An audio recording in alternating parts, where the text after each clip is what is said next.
Warahmatullahi wabarakatuh. Alhamdulillah.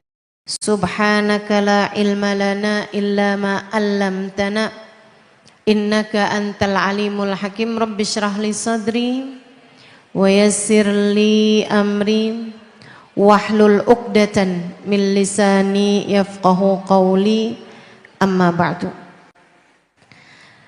Sama-sama kita hormati, kita sayangi sahibatal majlis, keluarga besar dari Majelis Ta'lim Nurun Nizam dan Majelis Ta'lim Sahabat Zahra. Kita doakan semoga Teh Nur Karyati beserta segenap keluarga, suami, anak, mantu, cucu selalu berada dalam limpahan rahmat ridha Allah Subhanahu wa taala.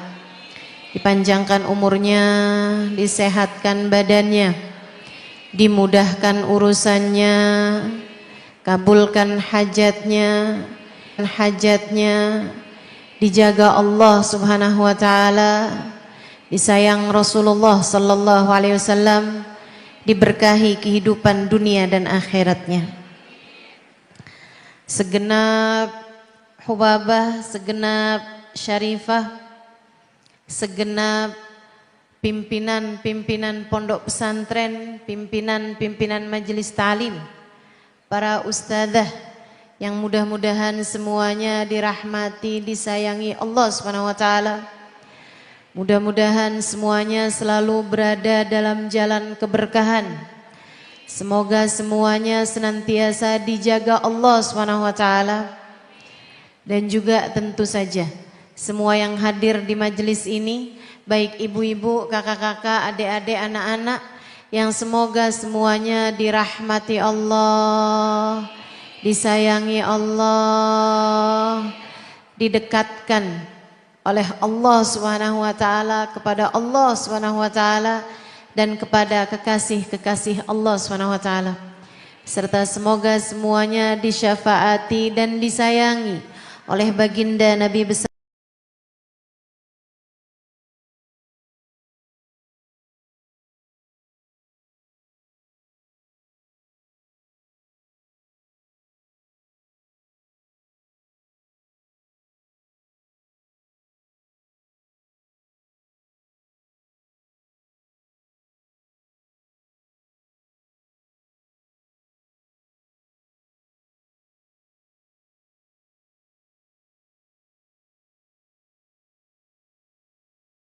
(99). Ala inna lillahil asma'ul husna fad'uhu biha. Ketahuilah sungguhnya Allah Subhanahu wa taala memiliki asma'ul husna 99, fad'uhu biha, kalian berdoalah, panggillah Allah Subhanahu wa taala dengan nama-nama tersebut. Nama itu yang ismudzat hanya satu, yang nama zatnya Allah Subhanahu wa taala hanya satu, yaitu Allah. Sisanya dari mulai Ar-Rahman, Ar-Rahim, Al-Malik, Al-Quddus, As-Salam, Al-Mu'min ila akhir sampai kepada As-Sabur, semuanya adalah merupakan asma'us sifat, nama-nama sifat-sifatnya Allah Subhanahu wa taala. Saya misalnya, ada nama saya Halimah, ada mungkin nama sifat. Nama sifatnya itu bisa bergantung kayak profesi ustazah misalnya gitu. Atau misalnya ada nama saya yang karena bergantung sama bangsa, sama marga, Al-Aidarus misalnya, Al-Aidarusiyah, seperti itu. Teman-teman saya sekalian, itu namanya nama yang bukan nama zat. Nama zat saya hanya Halimah. Meskipun Halimah itu sendiri juga bisa diartikan sebagai nama sifat yang mudah-mudahan sesuai dengan diri saya gitu. Namanya Halimah, artinya bijaksana. Nggak tahu tuh saya udah bijaksana apa masih baru bijak sini. Sehingga sekalian, Allah Subhanahu wa taala punya nama zatnya Allah, yaitu Allah. Allah juga Subhanahu wa taala punya nama sifat, Asmaul Husna. Di antara nama-nama tersebut ada nama-nama yang kontradiksi, nama-nama yang berlawanan. Misalnya, Allah Subhanahu wa taala Maha Penyayang, tapi Allah juga Maha Menghukum.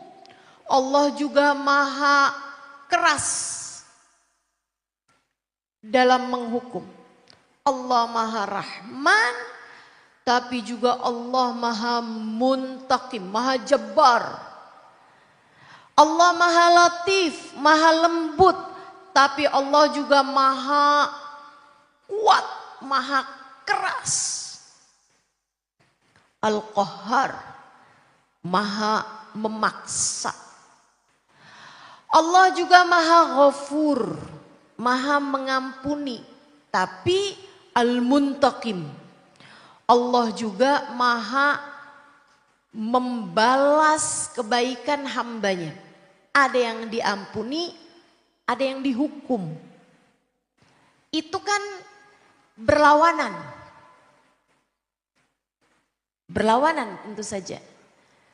Menghukum juga, kadang-kadang juga memaafkan.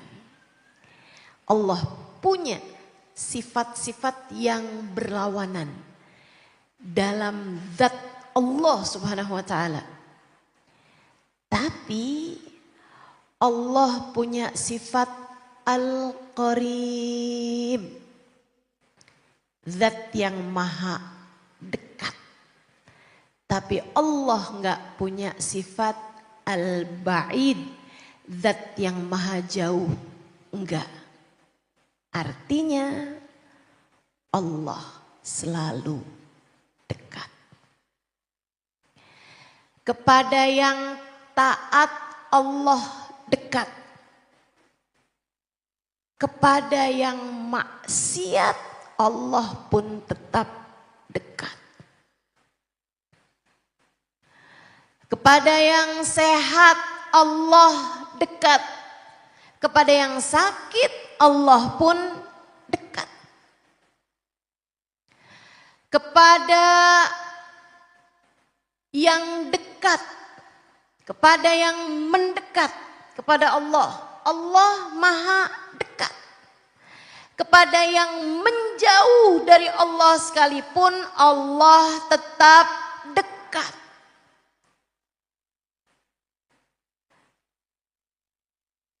Kepada yang laki-laki Allah dekat, kepada yang perempuan Allah dekat. Kepada yang kecil, bayi Allah dekat. Kepada yang tua Allah pun dekat. Saat kamu sedang terjaga Allah dekat. Bahkan saat kamu sedang tidur Allah tetap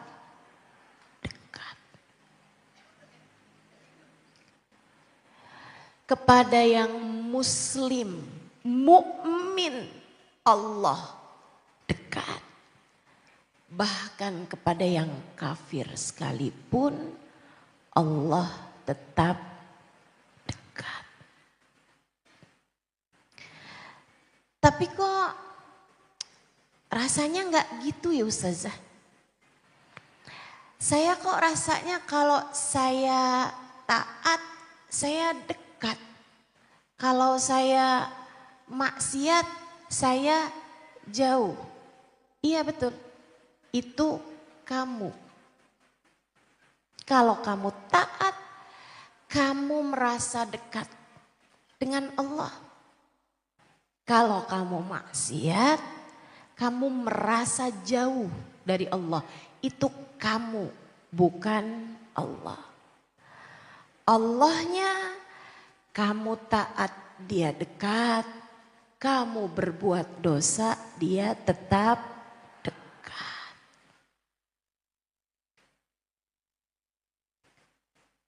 Masya Allah. Indah luar biasa. Hanya dengan menyadari kedekatan Allah Subhanahu wa taala. Keindahan tak terkira bagi saya. Semoga Allah selalu kasih rasa. Kita merasakan kedekatan Allah Subhanahu wa taala. Insya Allah. Jadi yang dekat dan jauh itu soal rasa hambanya. Allahnya bagaimanapun selalu. Seorang sahabat bertanya kepada baginda kita Nabi besar Muhammad.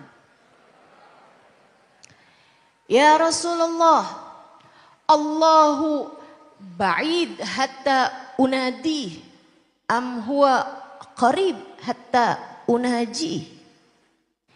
Wahai Rasul, saya mau tanya nih, perkara yang mengganggu pikiran saya. Apa itu kata Nabi? Rasul, Allah itu jauh sehingga saya harus memanggilnya. Kita kan kalau ama yang jauh kita panggil. Am huwa qarib, ataukah Allah itu dekat? Hatta unaji, sampai saya cukup bisik-bisik sama dia. Jauh sehingga aku harus berteriak memanggil namanya, ataukah ia dekat sehingga aku cukup berbisik dengannya. Kalau sama yang jauh kan saya harus panggil-panggil. Misalnya orangnya lagi di sono.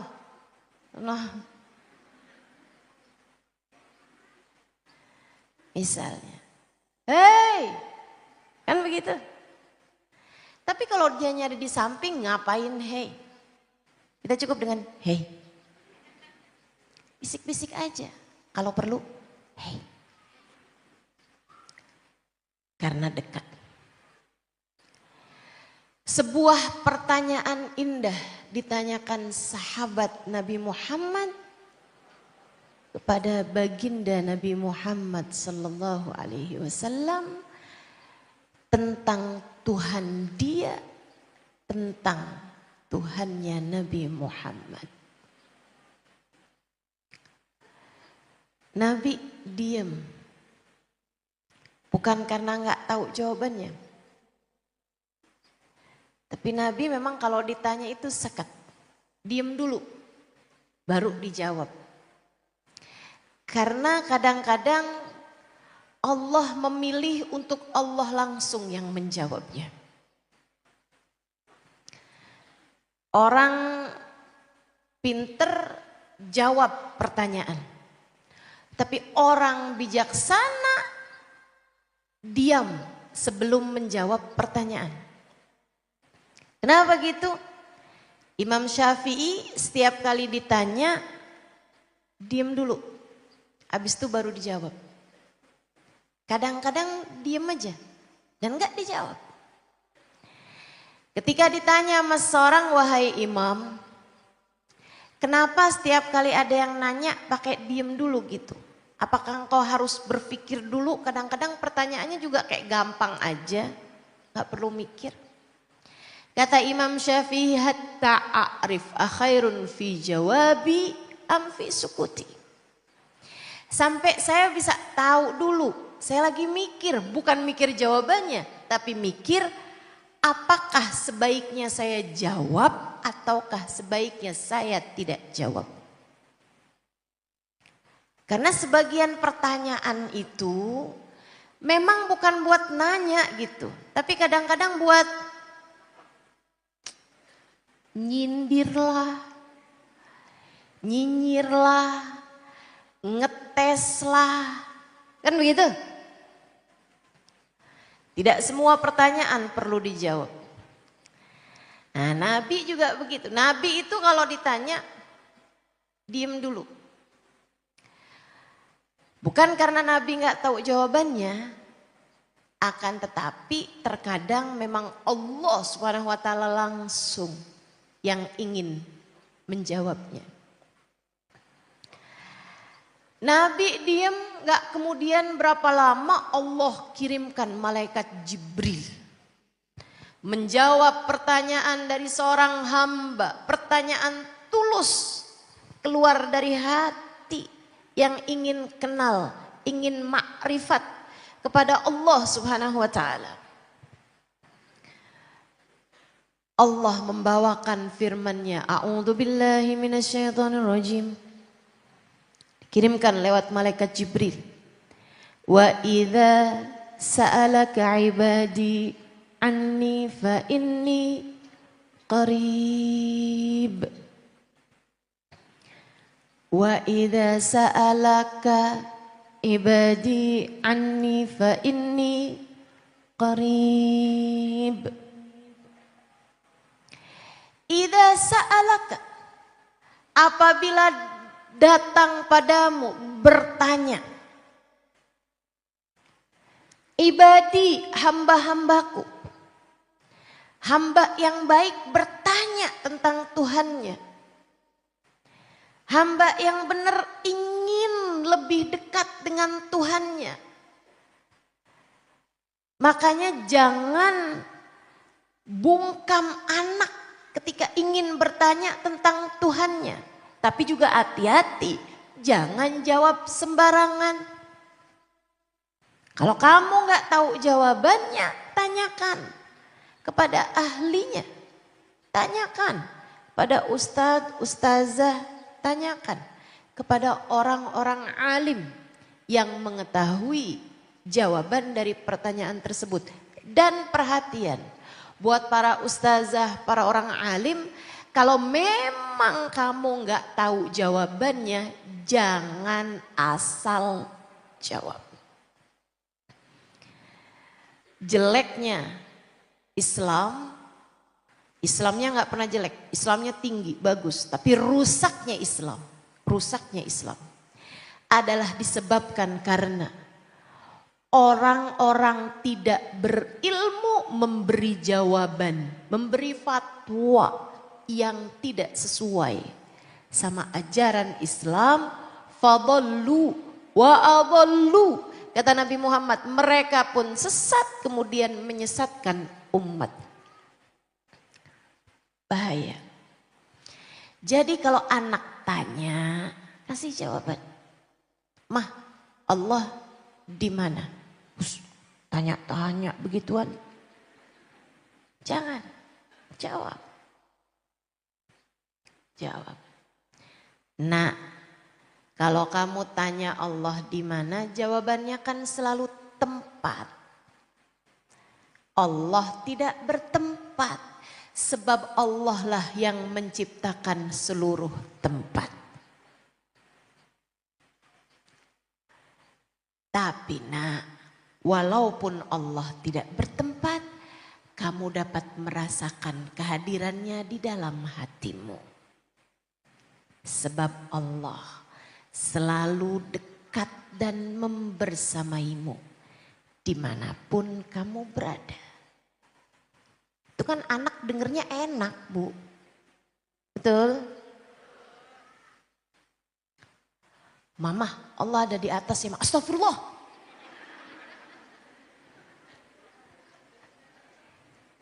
Nggak gitu. Apalagi mak-mak kadang-kadang suka jawabannya sembarangan. Allah ada di mana-mana, nak. Oh, kayak udara ya, mah. Ngaco-ngaco kadang jawabannya. Baik, teman-teman sekalian, Allah kasih jawaban. Wa idza sa'alaka ibadi, apabila hambaku bertanya kepadamu, wahai Nabi Muhammad. Ini para ulama juga mengatakan, tuh liatin, Allah itu ketika memberi jawaban, itu Allah Subhanahu wa taala bilang idza sa'alaka ibadi anni. Apabila hambaku datang kepadamu wahai Nabi Muhammad. Ilmu itu harus dengan kamu datang kepada yang memang dituruni ilmu oleh Allah Subhanahu wa taala. Belajar harus pakai guru. Hingga kamu dapat sampai kepada Allah Subhanahu wa taala. Sahabat nggak datang sembarangan, datangnya kepada Nabi Muhammad. Makanya Allah ketika kasih jawaban, Allah bilang idza sa'alaka. Nggak pakai Allah bilang idza sa'ala ibadi anni, apabila seorang hamba bertanya tentang aku. Enggak gitu. Apabila seorang hamba atau apabila hamba-hambaku bertanya melaluimu wahai Nabi Muhammad. Harus melalui Nabi Muhammad. Sesudah Nabi Muhammad wafat, bertanya kepada orang-orang yang Nabi Muhammad menyampaikan kepada mereka. Siapa?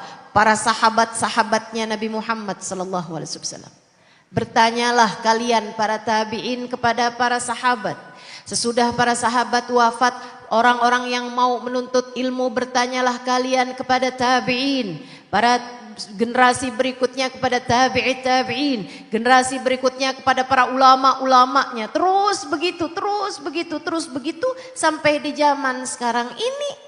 Bertanyalah, bergurulah kepada para ulama-ulama yang memiliki sanad keilmuan hingga bersambung kepada Nabi besar Muhammad sallallahu alaihi wasallam. Jangan asal ngetik di Google.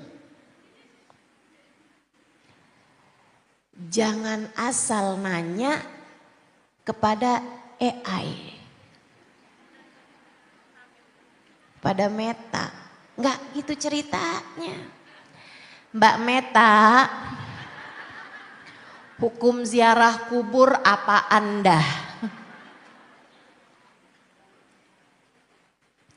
Dia pasti bakalan jawab.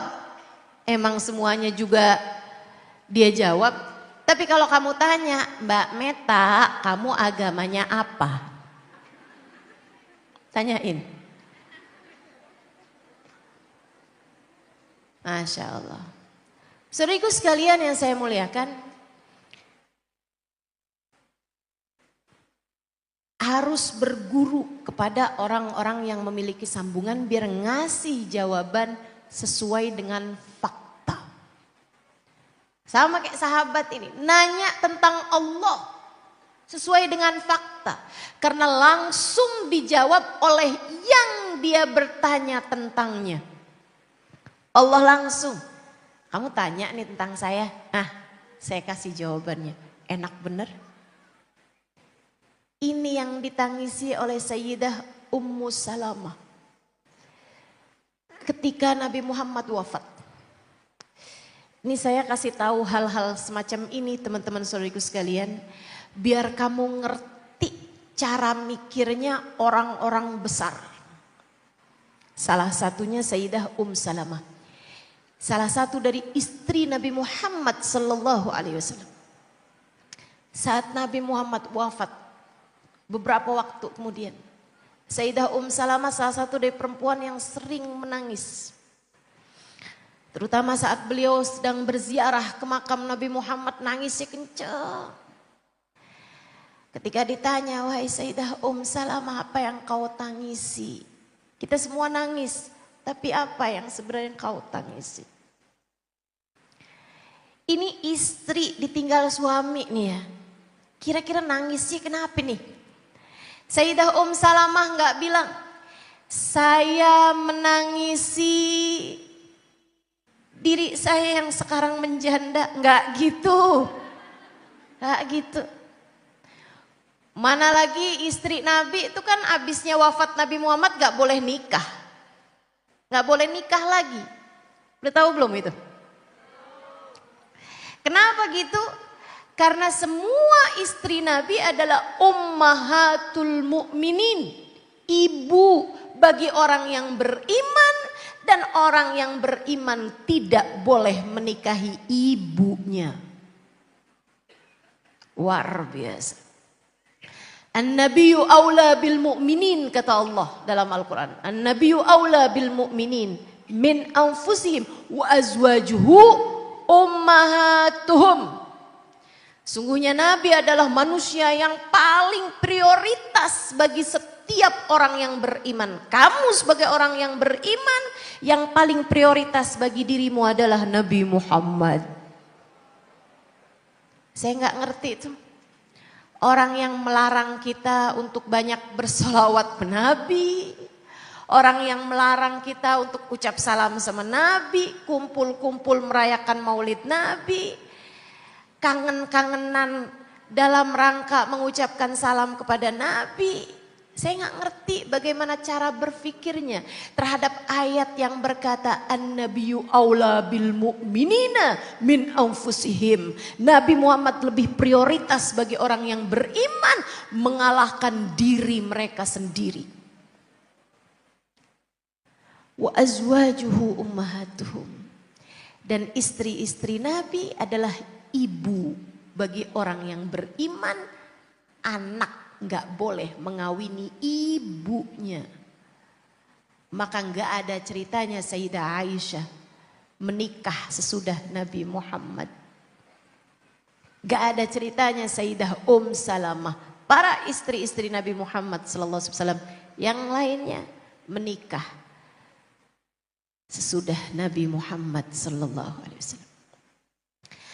Apa yang kau tangisi wahai Sayyidah Salamah? Apakah sekarang enggak ada yang menafkahimu? Apakah sekarang kamu enggak punya suami untuk kamu berkangen-kangen dengannya? Bukan. Kata Nabi Muhammad, aku menangisi terputusnya wahyu dari kita umat Islam. Gak akan ada lagi firman yang turun. Apalagi jika firman tersebut berkata, wa idza sa'alaka ibadi anni fa inni qarib. Apabila hamba-hambaku bertanya kepadamu, wahai Nabi Muhammad, sebab Nabi Muhammad sudah tidak ada lagi secara fisik di atas muka bumi ini. Aku menangisi terputusnya wahyu dari kita umat Islam. Aku menangisi seseorang yang sudah tidak lagi bisa menyampaikan wahyu tentang Allah Tuhannya, dari Allah Tuhannya. Aku menangisi ilmu yang secara langsung turun ke bumi, sudah terputus sekarang ini. Yang dari Allah Subhanahu wa taala secara langsung berupa wahyu sudah tidak ada lagi di atas muka bumi ini. Itu hal besar yang ditangisi oleh Sayyidah Ummu Salamah. Karena sahabat tuh seenak itu teman-teman. Nanya sama Nabi Muhammad, jawabannya langsung dari Allah Subhanahu wa taala. Wa idza sa'alaka ibadi anni. Apabila hamba-hambaku bertanya melalui engkau. Wahai Nabi Muhammad, ilmu harus pakai melalui siapa gitu. Baru dapat jawabannya sesuai dengan faktanya. Ani bertanya tentang aku, apakah aku jauh sehingga dia harus memanggilnya, ataukah aku dekat sehingga dia cukup berbisik kepadaku? Fa inni qarib, katakanlah padanya sesungguhnya aku dekat. Ujibu da'watad da'i idza da'ani. Aku akan menjawab panggilan siapapun yang memanggilku.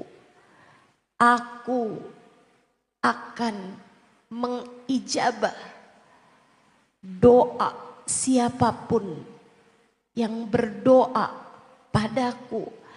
Aku akan menjawab seruan siapapun yang menyeru namaku.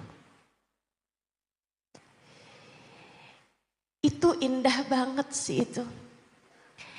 Kayak Allah lagi bilang, kalau kamu panggil namaku, aku akan panggil namamu. Ujibu da'watad da'i idza da'ani. Aku akan jawab, aku akan panggil nama siapapun yang memanggil namaku. Menurut saya nggak ada lagi karunia Allah yang lebih indah daripada itu. Kebayang nggak sih saat saya Halimah Ali terus saya bilang, ya Allah. Allah jawab, ya Halimah.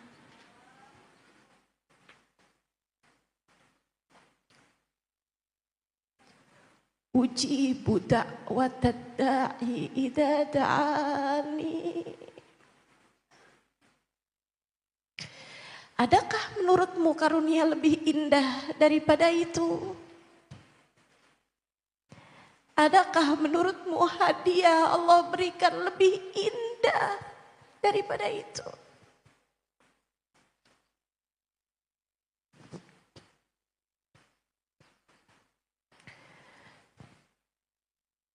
Kamu telepon suami kamu aja nggak selalu dia jawab. Bukan begitu? Kamu panggil anak kamu aja nggak selalu dia jawab. Bukan begitu? Padahal surga kamu, surga dia ada di bawah telapak kakimu. Tapi Allah mengatakan kepada kita umat Islam, ujibu da'watad da'i idza da'ani. Aku akan panggil nama siapapun yang memanggil namaku.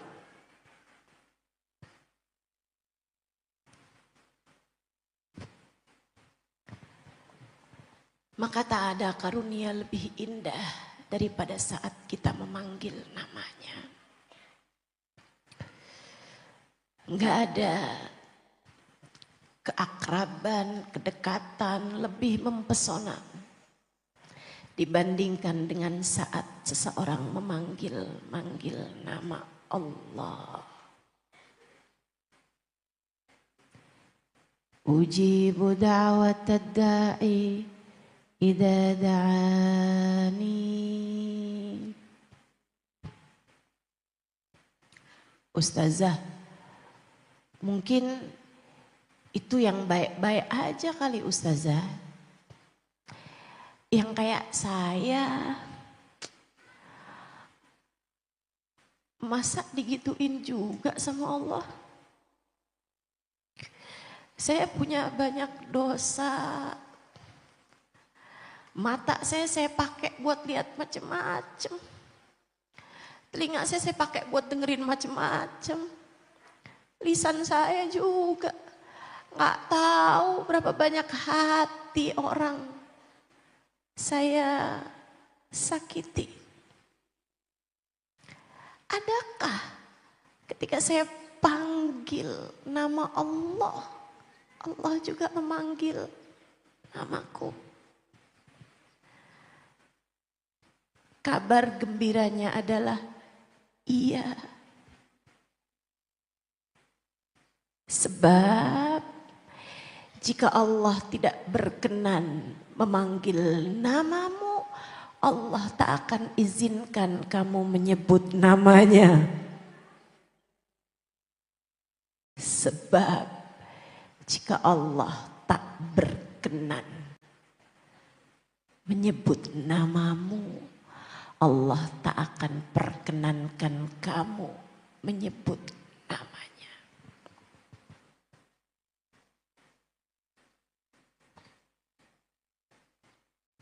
Itu yang dikatakan Sayyidina Jalaluddin Ar-Rumi dalam salah satu ucapannya.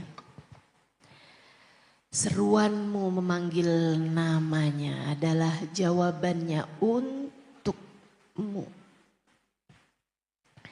Sebab kalau kamu tidak diizinkan, kalau dia tidak berkenan menyebut namamu, tak akan diizinkan dirimu menyebut namanya.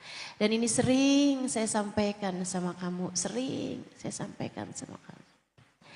Ketika seseorang sholat, bukan hanya karena dia mau sholat, tapi karena Allah masih berkenan, masih mencintainya, sehingga diizinkannya dia untuk menghadap Allah.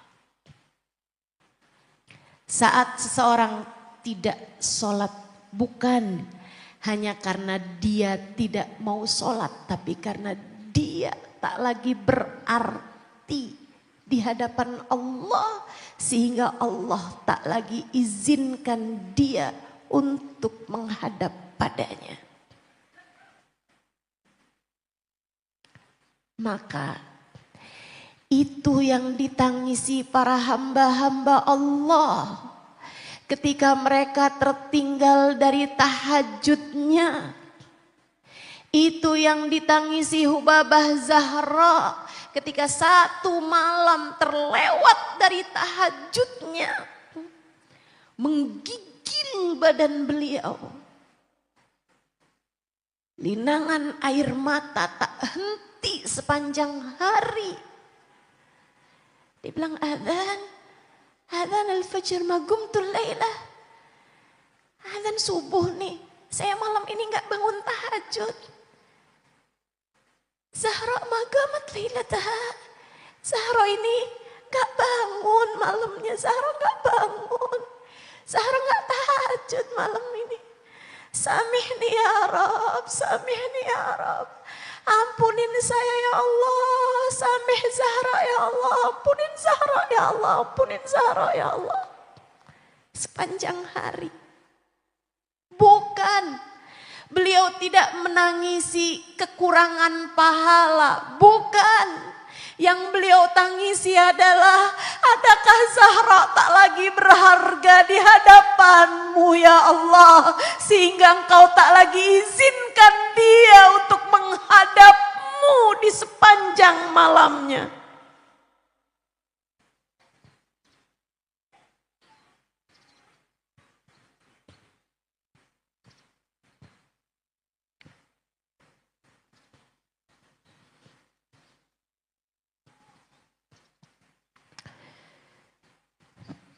Masalahnya tentang karunia, teman-teman.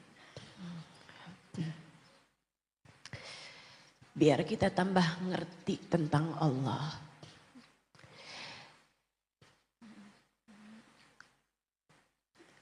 Saat saya sakit kemarin, ada banyak waktu saya memikirkan tentang diri saya. Ada banyak ketakutan. Salah satu ketakutannya adalah, ya Allah, saya takut tidak lagi diizinkan untuk yang semacam ini. Mengingatkan diri saya dan mengingatkan tentang kepadamu, tentang Allah Ta'ala. Saya takut saya tidak lagi diberi kesempatan Allah Subhanahu wa taala untuk datang ke berbagai macam kota menjumpaimu. Wahai umat Nabi Muhammad, menjumpaimu wahai hamba-hamba Allah. Dan kemudian kita menyebut nama Allah bersama-sama. Kita menyebut nama Nabi Muhammad bersama-sama. Dan bahwa tiap kali kita menyebut namanya, Allah pun berkenan menyebut nama kita. Semoga Allah tetap karuniakan. Semoga Allah tetap izinkan sampai akhir hayat kita menyebut-nyebut namanya. hingga saat paling terakhir kita di atas muka bumi ini. Saat datang sakaratul maut. Semoga Allah tetap izinkan kita untuk menyebut namanya. Sehingga nama terakhir yang kita sebut dengan lisan kita adalah namanya. Ya Allah, izinkan itu ya Allah. Perkenankan itu ya Allah. Amin ya Rabbal Alamin. Selebihnya saat dompetmu menipis itu hanya saat saja. Selebihnya saat kamu sedang sakit itu hanya saat saja. Selebihnya saat ada orang yang lagi benci sama kamu itu hanya saat saja. Hidup kita hanya saat. Berpindah dari satu waktu ke waktu yang lain. Yang perlu kita harus terus meminta kepada Allah adalah, ya Allah, jangan biarkan ada saat di mana Engkau tak lagi mengizinkan kami menyebut nama-Mu. Jangan biarkan ada saat di mana Engkau tak lagi mengizinkan kami menyebut nama-Mu. Idza sa'alaka 'ibadi 'anni fa inni qarib. Ujibu da'watad da'i idza da'ani. Falyastajibu li. Maka berdoalah kepadaku, kata Allah. Wal yu'minu bi, tetaplah percaya padaku. La'allahum yarshudun. Maka mereka semua tuh hamba-hambaku yang kayak gitu, mereka akan selalu berada di jalan petunjuk dariku. Indah luar biasa.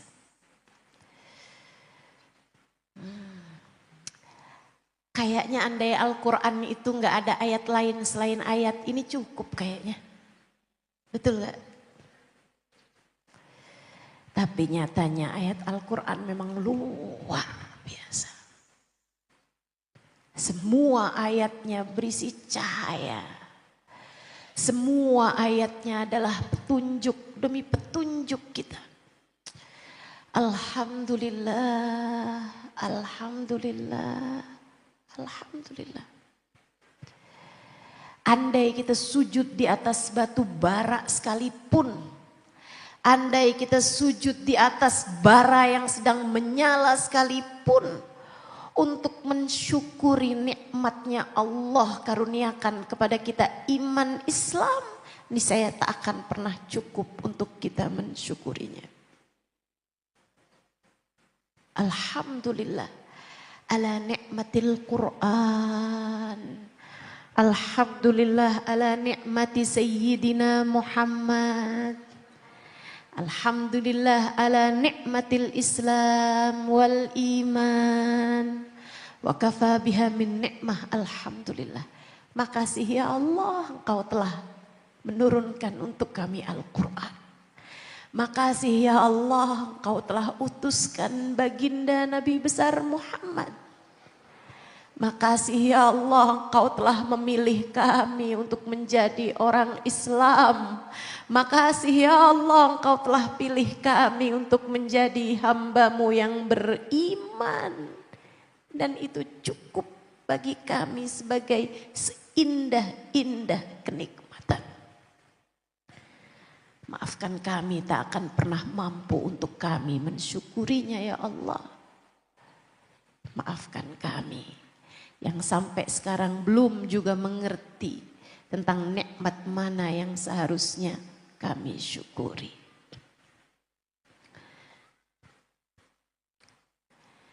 Saudara sekalian,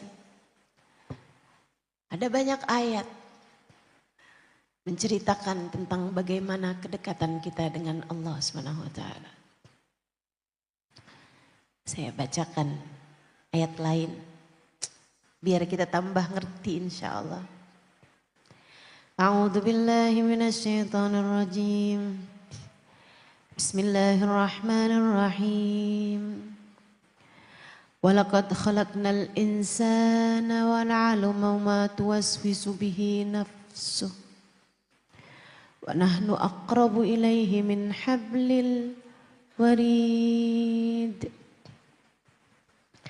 إذ يتلقى المتلقيان عن اليمين وعن الشمال قعيد ما يلفظ من قول إلا لديه رقيب عتيد ولقد خلقنا الإنسان. Kami Allah menciptakan manusia. Kami yang menciptakanmu, wahai manusia. Wa na'lamu ma tuwaswisu bihi nafsuh. Kami tahu bagaimana nafsunya berisik kepadanya. Indah banget nih ayat.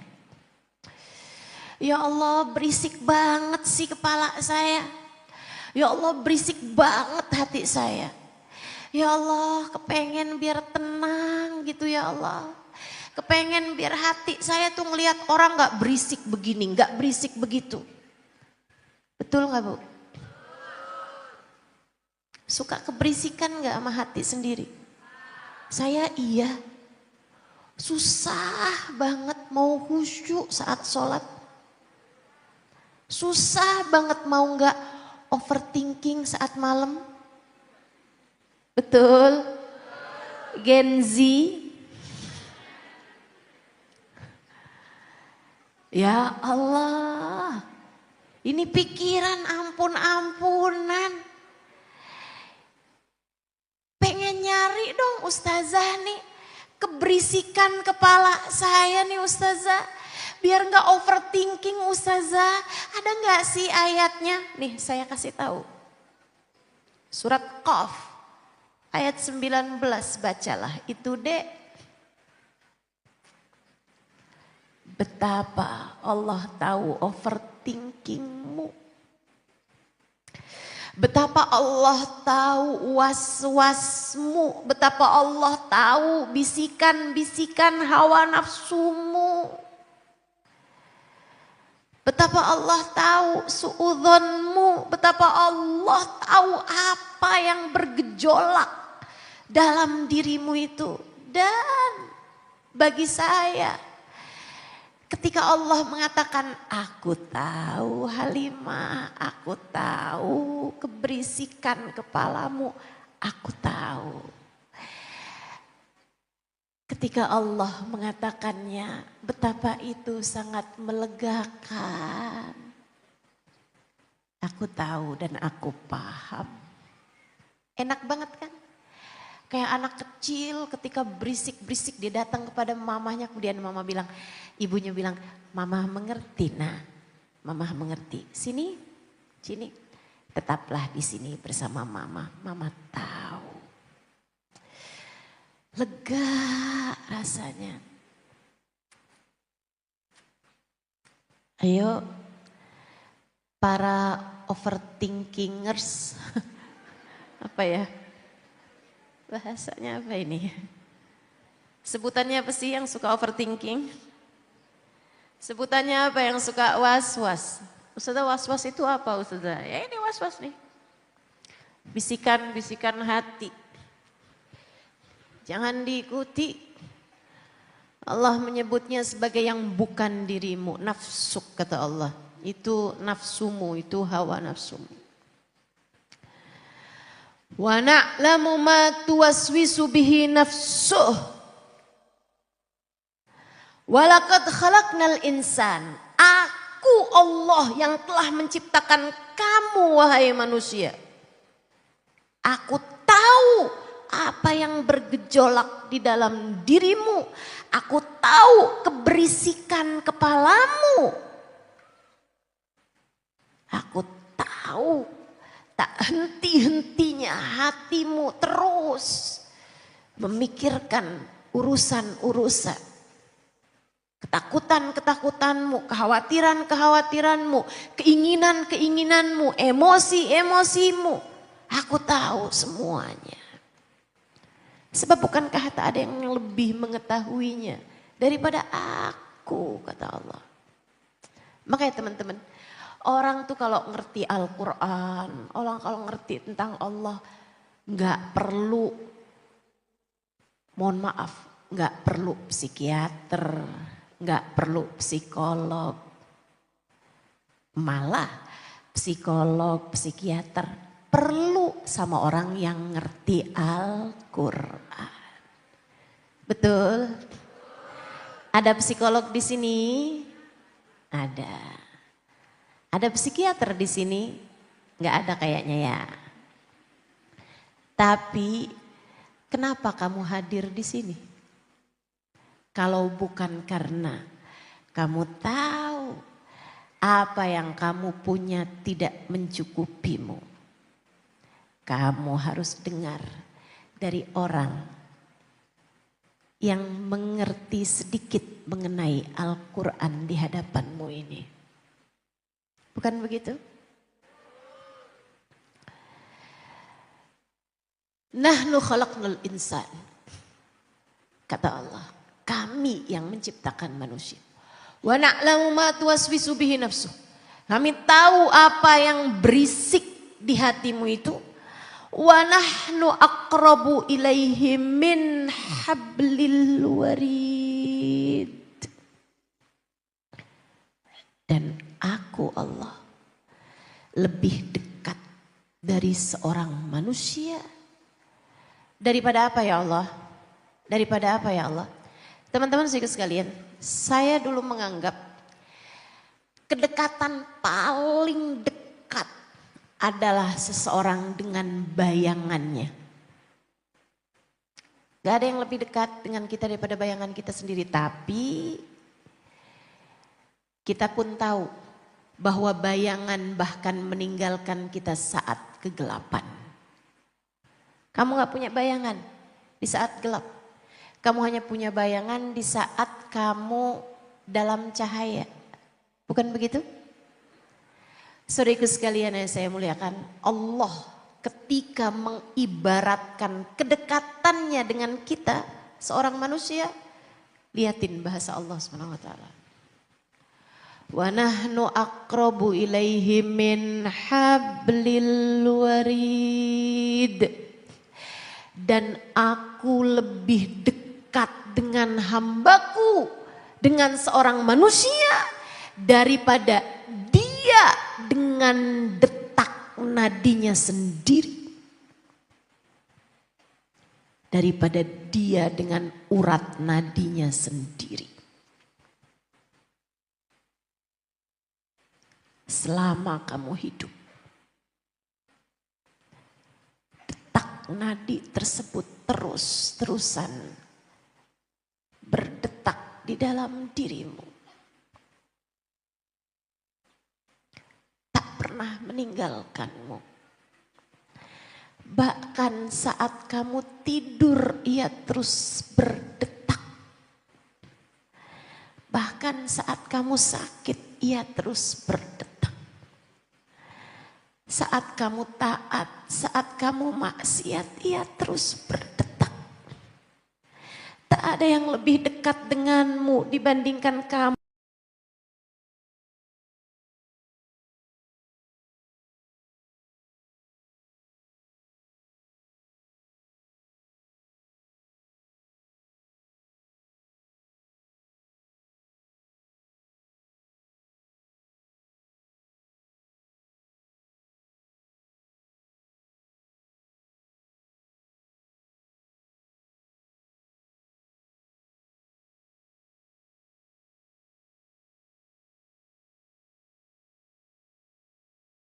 Dengan urat, tapi Allah kemudian mengatakan aku lebih dekat denganmu daripada kamu dengan urat nadimu sendiri.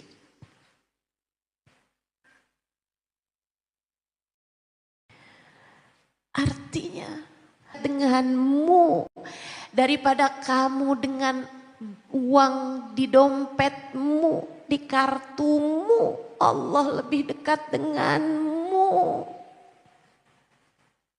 daripada kamu dengan kesehatanmu sendiri.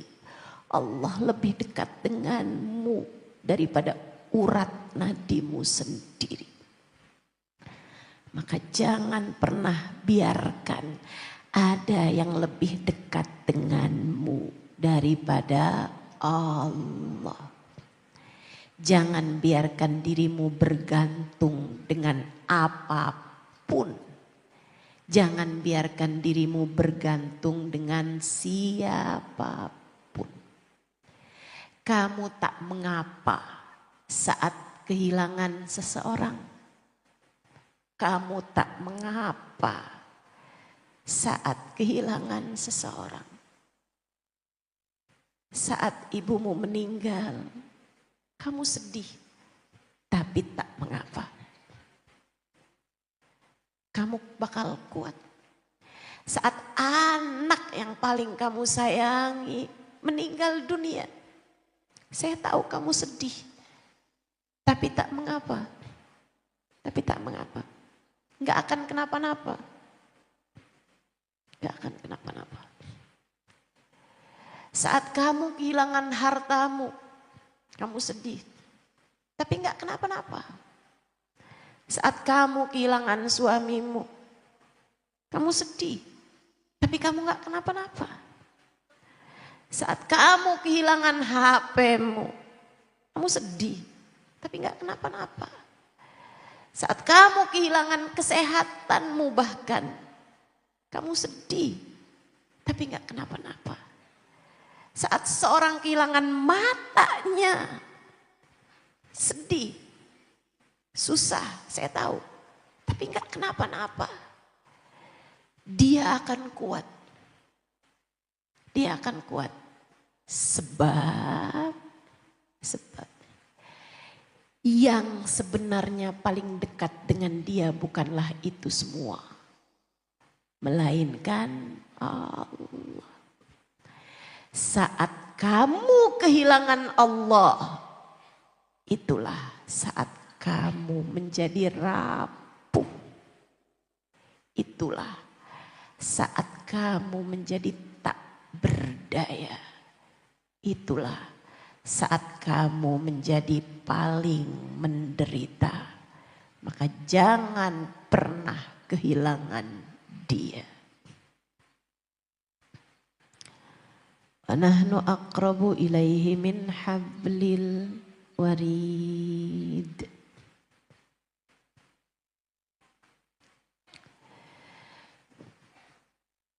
Berarti gimana nih Ustazah? Allahnya nggak pernah jauh, betul. Yang jauh kita. Kamunya punya pilihan untuk menjauh atau mendekat. Tapi saya kasih tahu, kamu menjauh itu kamu yang rugi, kamu yang susah, kamu yang menderita, kamu yang hampa, kamu yang nggak ada orang kehidupannya lebih ngesianin daripada orang yang meninggalkan Allah. Nggak ada. Nggak ada yang lebih sengsara daripada dia. Gak ada orang lebih sengsara hidupnya daripada yang ditinggalkan Allah, yang meninggalkan Allah.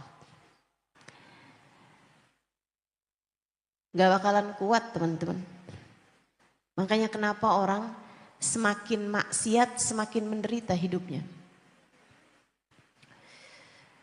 Kamu pernah lihat setidaknya di TV mungkin orang-orang canduan narkoba? Adakah menurutmu yang lebih ngesianin kehidupannya daripada dia? Kamu pernah lihat perempuan-perempuan yang nauzubillah jual diri? Gitu? Kamu pernah lihat kehidupannya sengesianin apa kan? Kamu pernah lihat gak orang, dia sih sederhana keadaannya, mungkin boleh bisa dibilang miskin gitu. Misalnya, tapi dia tidak meninggalkan Allah. Dia hidup dalam jalan taat.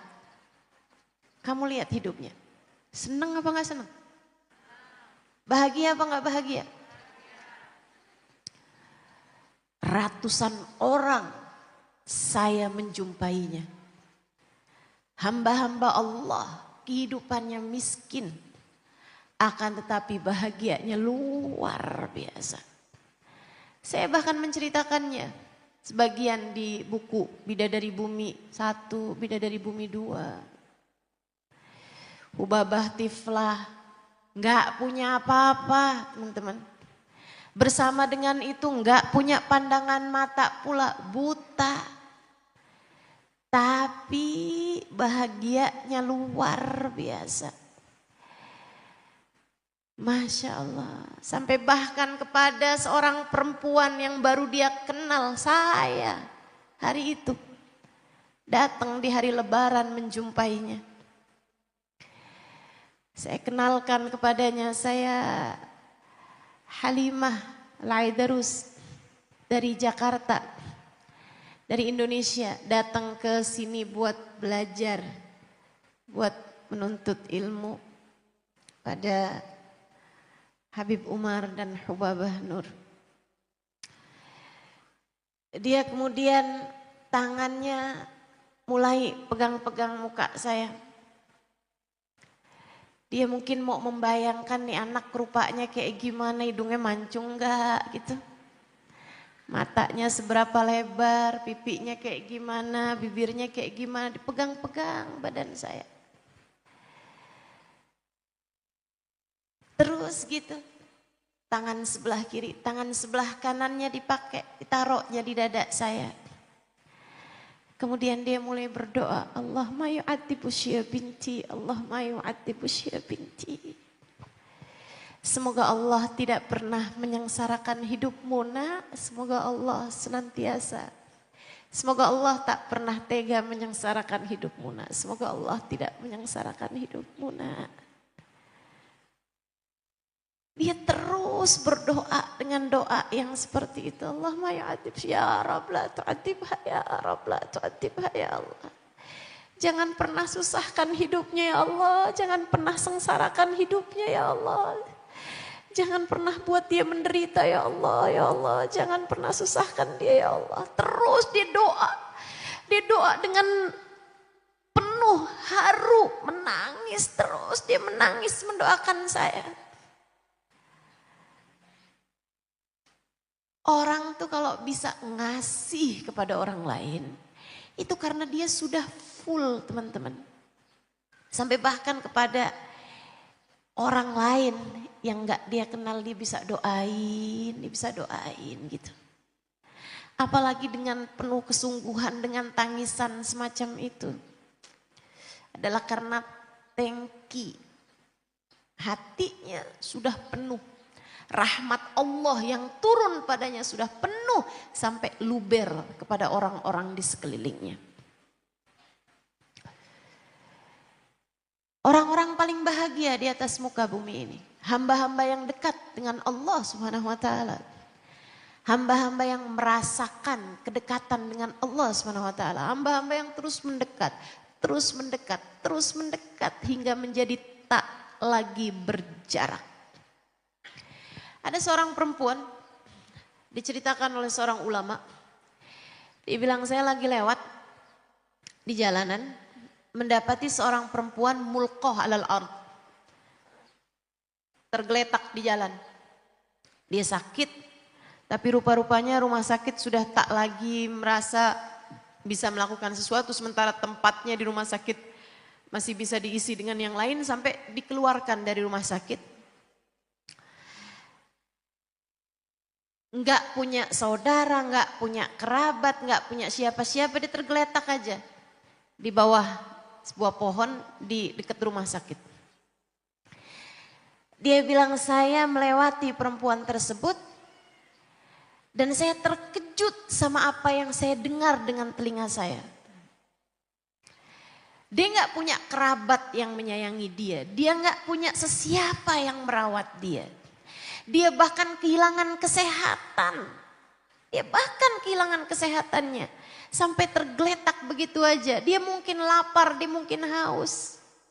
Gak ada sesiapa peduli dengannya. Yang saya terkejut adalah apa yang saya dengar dengan telinga saya ketika saya melewatinya. Dia mengatakan Alhamdulillah, Alhamdulillah, Alhamdulillah. Artinya kalau dibahasain kita, makasih ya Allah, makasih ya Allah, makasih ya Allah. Saya balik lagi, saya bilang, alamada tahbadin rabbak ya hadhi.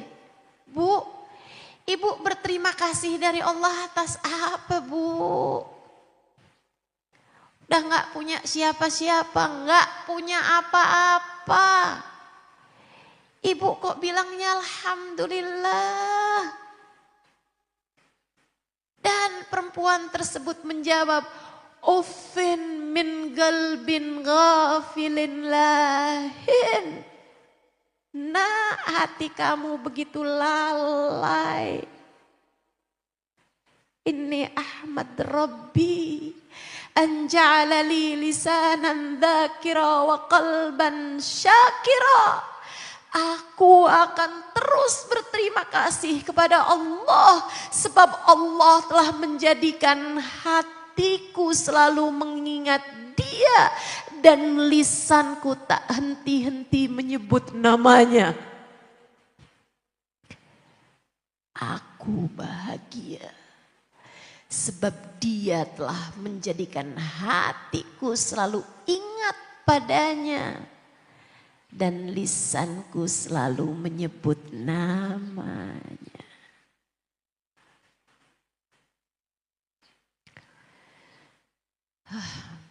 Jadi yang masalah sama kita ini nggak pinter syukur dan selalu lupa sama Allah. Itu yang bikin hidup kita menderita. Kita tuh bergantungnya sama orang yang gak bisa kayak hablil warid.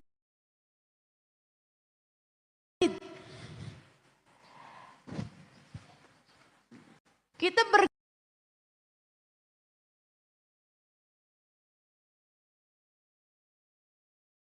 bergantungnya sama orang yang gak akan pernah bisa jadi seperti urat nadi kita.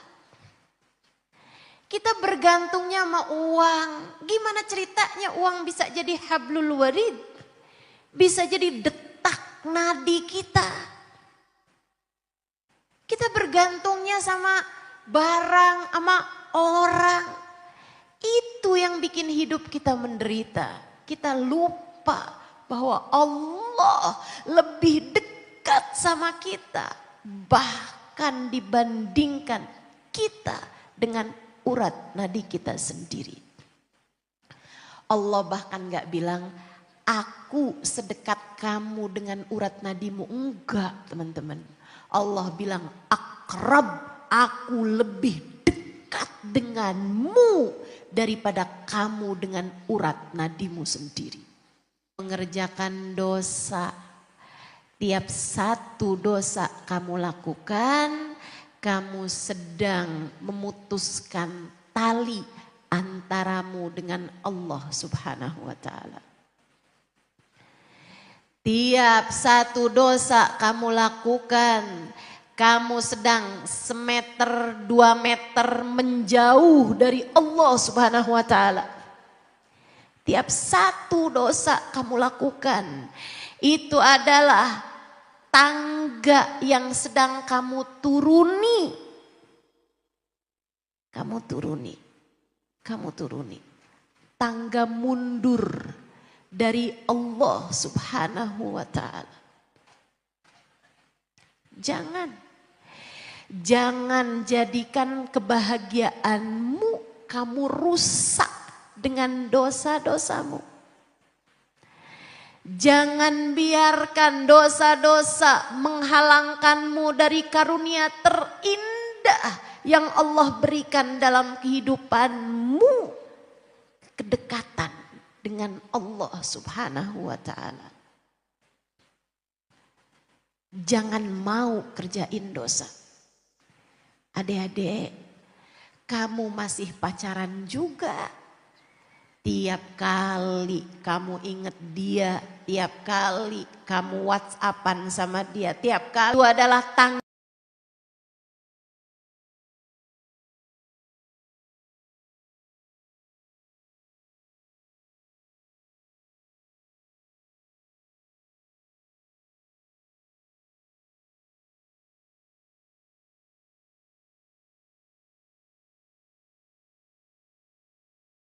tangga mundur kalau tidak malah meluncur.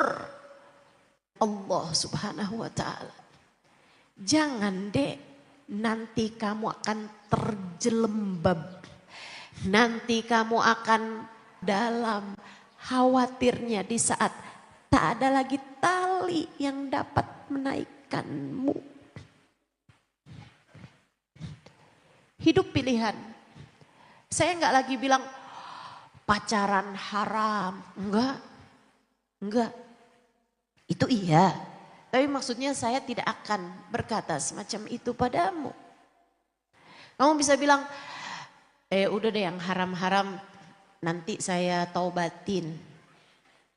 Atau kamu bisa berdalih, ini kan pacarannya dalam rangka saya mau cari jodoh. Nanti kan kalau udah halal, kalau udah nikah kan pacaran yang haram jadi halal. Enggak. Hidup adalah keputusanmu. Kamu udah besar. Kamu udah balik. Enggak mungkin kan ada yang belum balik pacaran. Kamu udah balik, kamu udah besar. Saatmu untuk berpikir. Kamu sudah waktunya mengerti, nak. Pacaran tidak mendekatkanmu kepada jodoh.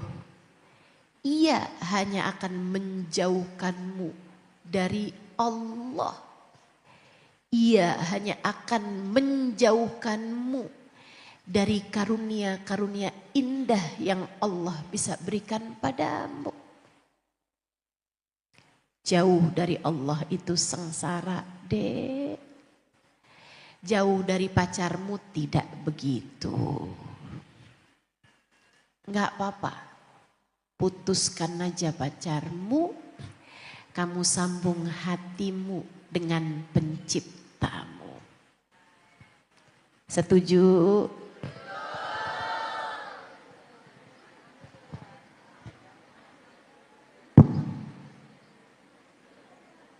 Yang nyaut emak-emaknya ya. Anaknya sih masih lagi mikir. Yang dipikirin, tapi matanya bening. Tapi tatapannya indah. Saya kasih tahu, itu yang indah-indah menurutmu itu adalah yang dikatakan indah oleh syaitan.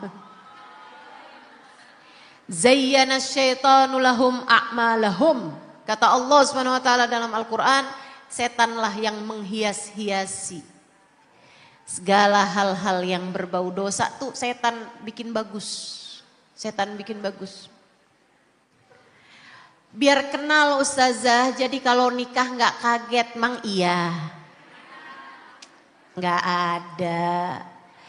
Sebelum nikah tuh kelihatannya bagus semuanya. Begitu nikah, selamat kecewa. Bukan begitu para istri?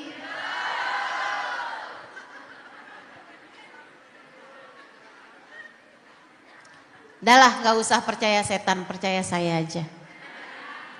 Karena saya menyampaikan sesuatu dari Allah Subhanahu wa taala. Saya menyampaikan sesuatu dari hadisnya Nabi Muhammad sallallahu alaihi wasallam. Ma khala rajul wa mra'ah illa wasyaitan tsalithuhuma. Tidaklah berdua-duaan, tidaklah berpacaran laki-laki dengan perempuan, melainkan yang ketiganya adalah kamu enggak lagi pacaran sama dia kok, kamu lagi pacarannya sama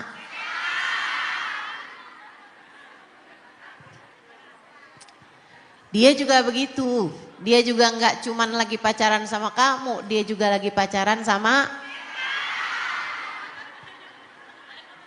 nyebut setannya kayak lagi ngatain, setan. Tinggalkan dosa. Para istri, para perempuan, hati-hati sama yang tidak halal bagimu.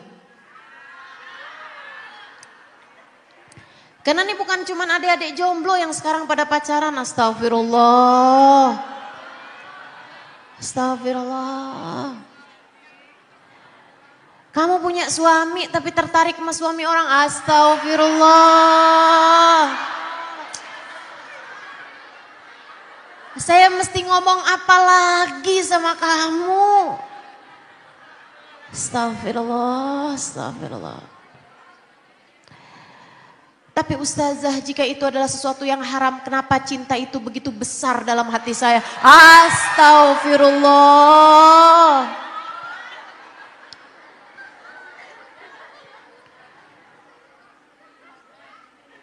Kalau memang ini haram, kenapa rasanya kuat sekali ya ustazah? Ya biar kamu tahu kekuatan setan tuh sampai segitu.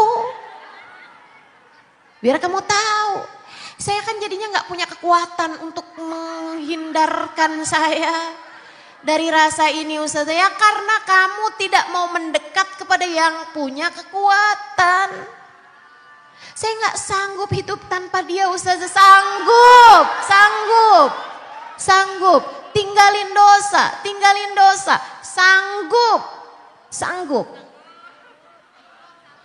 Kamu kuat bersama dengan Allah, Bu, Kak, Dek, Nak, kamu kuat bersama dengan Allah. Kamu kuat bersama dengan Allah. Yang berani-berani sama duitnya orang, sama hartanya orang, ngapain? Pemilik seluruh harta di dunia ini menamakan dirinya wa nahnu aqrabu ilaihi min hablil warid. Aku lebih dekat denganmu daripada kamu dengan urat nadimu sendiri. Daripada makanan yang ada di hadapanmu, aku lebih dekat denganmu. Dan aku pemilik seluruh makanan di atas muka bumi ini. Yang haram-haram jangan mau dekat. Sebab dia sang pemilik segalanya lebih dekat denganmu daripada urat nadimu. Jangan berani sama yang haram. Kamu nyuci dapetin duit, bukan duitmu balikin. Balikin. Rezeki istri soleha ustazah. Ya udah kalau kamu nggak mau balikin ya minta halal. Kan begitu. Yang saya yakin tuh kalau kamu minta halalnya suamimu bakal hati-hati abis itu.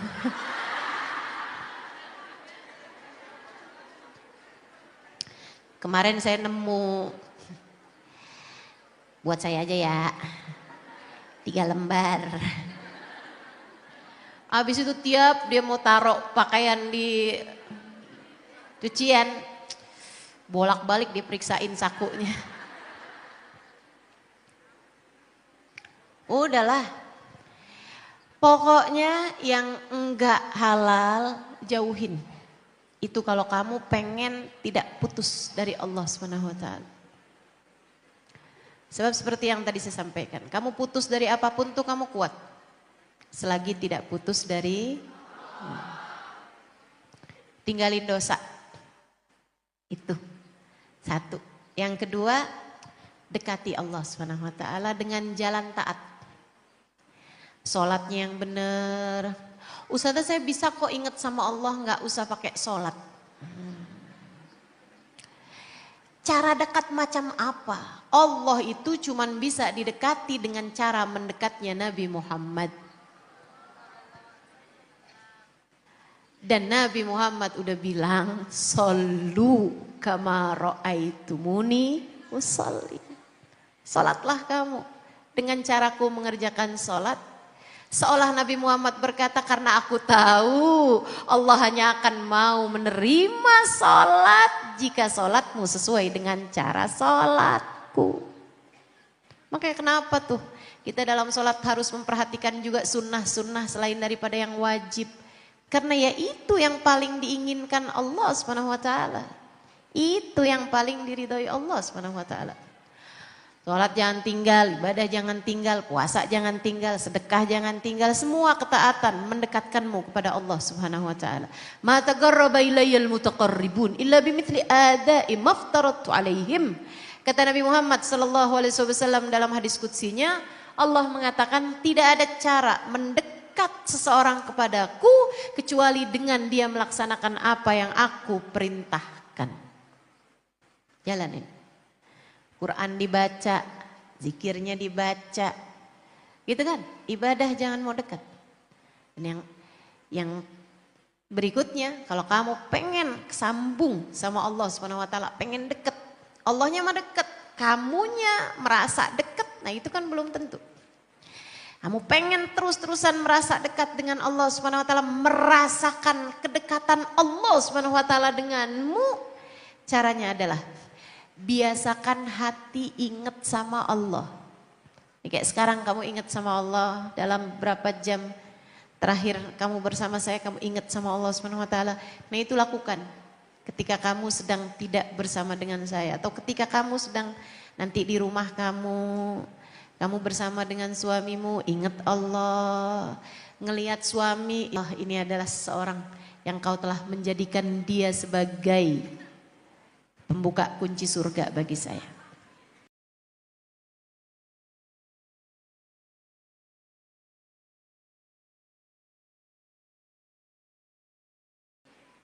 Saat dia menyenangkan, surga emang adem.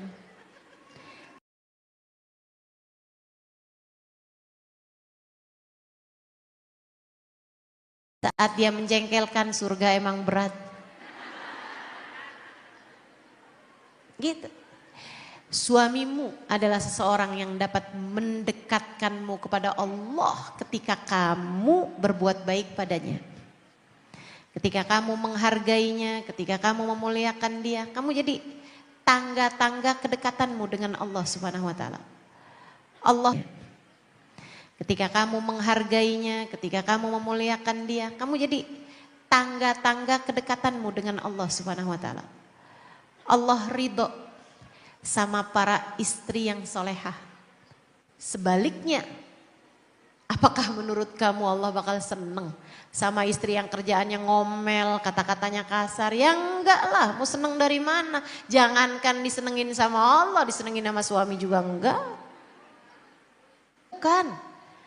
Dia adalah hambanya Allah, anakmu hambanya Allah. Bu, anakmu hambanya Allah. Saat dia nilai rapotnya jelek, jangan pukul sebab dia adalah hambanya Allah. Kamu Nina bikin malu aja sama mamah, kamu cubit dia. Hati-hati. Allahnya bilang, dia bikin malu kamu, kamu menyakiti hatinya membuat aku murka kepadamu. Hati-hati. Sebab dia adalah hambaku, kata Allah. Dia adalah hambaku, hati-hati. Sama semua hamba-hambanya Allah. Hati-hati, yang benar, yang bagus. Ingat Allah terus, ingat Allah terus. Belajar. Allahu ma'i, Allahu syahidi, Allahu hadiri, Allahu qaribun minni. Jadikan sebagai bacaan harianmu teman-teman. Diajarkan oleh Sayyidina Dhunnun al-Misri kepada kita sebagai bacaan yang diajarkan oleh pamannya. Allahu ma'i, Allahu hadiri, Allahu syahidi, Allahu qaribun minni. Allahu ma'i. Coba ikuti saya. Allahu ma'i,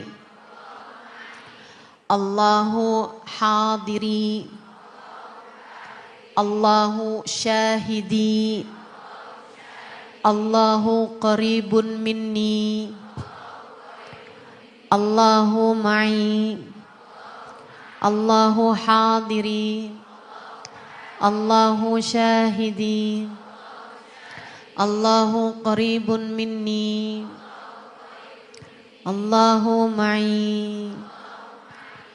Allah bersama denganku.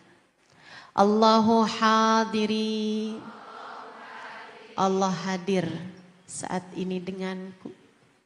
Allahu syahidi, Allah menyaksikan semua apa yang aku kerjakan. Allah mendengar semua yang aku katakan. Allahu qaribun minni, Allah dekat denganku. Allah bersama denganku. Allah hadir denganku, membersamaiku. Allahu syahidi, Allah mengawasiku. Allahu qaribun minni, Allah dekat denganku. Yang terakhir teman-teman sekalian,